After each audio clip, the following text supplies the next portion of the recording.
Trader Cobb Crypto Podcast. This is the Trader Cobb Crypto Podcast. G'day everybody and welcome to the Trader Cobb Crypto Show. Hope you're all having a fantastic start to a wonderful Monday. Absolute perler here in Sydney. Beautiful blue skies. Nice and crisp and cool, but not cool as in if you were from Europe. It's still pretty bloody warm here and I'm loving it. Really good weekend. Turned the phones off yesterday. Turned the computer off yesterday. Did nothing but had fun with family down at the beach. And did a bit of fishing and I feel very, very relaxed and ready to get back into it. This week I will be heading up to New York on Wednesday morning for Consensus for New York Blockchain Week. I'm looking forward to it. Should be a blast. Lots of amazing guests to interview. So if you're going to be over there, keep an eye out for the bald dude. There's only one. No, if only there was only one, huh? I'll be special then. Keep an eye out for me. If you see me, say g'day, pull me over and let's have a bit of a chat. Guys, I wanted to just kick off the week with a quick run through of the top 10 because you know what? We saw Bitcoin get to just about 10,000. I said last week that I thought we'd get to 10,000 and see if we'd grind up over the weekend. Well, guess what? We pretty much got there. You know, we got a high of 9,900 or something along those. Yeah, was it about? Yeah, depending on what chart you're looking at, we pretty much got there. Now we've sold off from that point. Now don't be worried about that. You know, don't look at that and go, oh dear, that's bad news, because it's really not. It's fairly normal. You know, people that bought back down around 8,000 or even 9,000, 10,000 is a round number. It is a psychological level. It's a point at which price would likely sell off from. It's a logical point to take some profits. It really is. And the reason we didn't hit 10,000 exactly is because most traders and most investors will have their orders stacked just before 10,000, giving them a nice easy exit strategy. A nice easy exit point prior to the big daddy 10,000. So what's it actually look like now? Well, to be honest with you, it's looking strong. I mean, excuse me, we pushed to new highs in that trend. We're just pulling back into that cradle zone right now, and we're above, a lot of levels. We're sitting basically back on a point at which we broke out from. Okay, now on the 12 hour we've got a beautiful little cradle starting to form there, right there in the buy zone, so looking really, really good there. Fantastic. I'm going to be stalking that chart very, very hard throughout the day, seeing if we actually do get a trading setup, a crypto cradle, even on the 8 hour potentially, but it's usually the 12 and 16. I haven't gone through and done a full analysis of that, but I can just see the small little green candle in that area at the moment. If you don't know what the crypto cradle is, or this cradle zone, jump across to tradercobb.com and have a look underneath the tab what's hot. You'll see that you'll find a little section there where you can find free crypto update videos, and you'll see a whole bunch in there. So go check that out, guys. It's free, so you can go and find out a bit more about this cradle zone. Sign up to the bi-weekly video newsletter too. Don't forget that, because I put content out there twice a week. So from Bitcoin, we go to Ethereum now. And Ethereum, again, oh my goodness me, looking at this 12 hour, it just looks fantastic. I mean, it's in a great uptrend. It's pulling back into that cradle zone. The daily is really bullish. Ethereum is really sort of taking its spot back on the throne as one of the big dogs. When Bitcoin was falling a little bit, Ethereum was falling a lot. Now, I don't know why this was occurring, but it was occurring. And, we're sitting right now back on the 776 level, which is an old level of support and resistance. Now it's broken above it, pulling back. It looks like it may become support, but a fantastic trend there on Ethereum. Moving on to Ripple now, just a bit of a have a look at the top 10. Very much sideways. Ripple's not doing a great deal. Had a good pop. We are up from 50 cents or below 50 cents. We've doubled since back in early April, but it's kind of gone to sleep a little bit.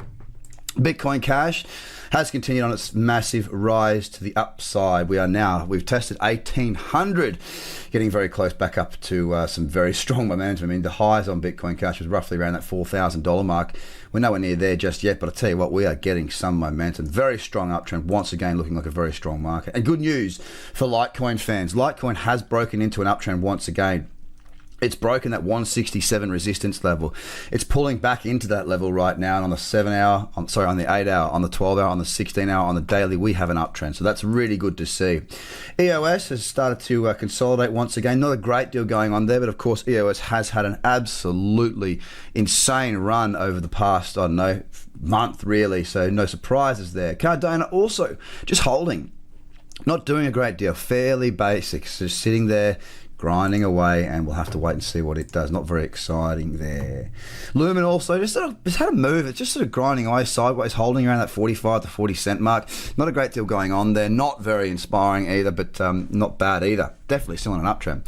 Neo has sort of had a pause. It's got some resistance there at $93, and of course the round number of 100 ahead. If we can break through there, we've got a little bit about light resistance of 120, but for now, Neo is just holding and not doing a great deal. We saw IOTA have a good push-up last week. Over the weekend, it pulled back a little bit. It was a very good push-up last week, though. Thursday, Friday of last week was a really, really powerful move. And Wednesday, Thursday, I think it was. And now we're just seeing a bit of a pullback. But again, a really nice uptrend there. I'm looking at this on the 12-hour, and it's back in that cradle zone as it is on the 16. Again, just a bit of patience required now to wait and see if there's going to be a setup that occurs that we can actually trade. So across the park, the top 10 is looking quite bullish for the most part. Bitcoin is underneath 10,000 once again. We have had about a $500 pullback, but that is not of any concern whatsoever to me at this point in time. It is a strong market. It can change at any minute, but I'm a trader, so I can go long and I can go short. Right now, I'm pretty much flat. My investments are there, and I don't have any live trades right now. There were some good trades that popped up along the weekend, but I wasn't there, and I've left those because obviously you can't trade when you're not there. So guys, to wrap this up on a Monday morning, I think the most important thing for this week is to really just stay calm and cool. Watch what the markets do. Wait for your opportunities. Those opportunities may come today. There's some great cradles starting to set up. Now, if we do see these cradles set up and trigger, then for Bitcoin in particular, I can see a break of 10,000. We've got to wait and see how we go, though. Of course, there is no crystal ball. I just work on probabilities. It's about waiting for your moment. I won't be trading up into 10,000 unless I get something that is absolutely magnificent and allows me to scale out my risk before the round number of 10,000, because it probably will. Well, there's a potential for it to act as a resistance again. For now, guys, I'll be looking across the other alts and just watching to see how Bitcoin does leading into the early stages of the week, to see if we actually break up through that level, or if we continue to consolidate, or the other option is that we sell off. Either way, I'll be watching it closely, guys. If you're sitting there wondering what to do, if you don't know how to trade, then guys, don't miss out on the biggest potential bull run of your lifetime. The dot-com boom was exactly that, a big boom. A lot of people made a lot of money in a short period of time. Now, your investments may do that. Your trading is what's going to keep you around. If you know how to trade when it goes up and down, you're going to have an income-providing skill set. Now, if you want to get that, you need to act. It's not going to happen without you doing something. I can offer you the opportunity to learn from my experience. I've made a hell of a lot of mistakes, guys. I've cocked up heaps. I've lost a lot of money. I do not do that anymore. But what I'm getting at here is that you've got somebody in the space that is a crypto trader who has been trading for over 11 years, guys. I'm not new to this. This is technical analysis, trading of human emotions plotted on a chart. I'm an expert in this field. There's a lot of stuff I'm not an expert in. As a matter of fact, most stuff I'm pretty bad at. Trading is something that I am good at, and I seem to be pretty good at helping people to achieve their goals as well in this space. I've got amazing feedback on these courses. If you're considering it, guys, stop considering it and start doing. People that take action get results. People that sit in the sidelines don't. It's as simple as that. Visit tradercobb.com. Have a fantastic day in New York. I can't wait to meet you. Bye for now. The Trader Cobb Crypto Podcast. Check out tradercobb.com because experience matters.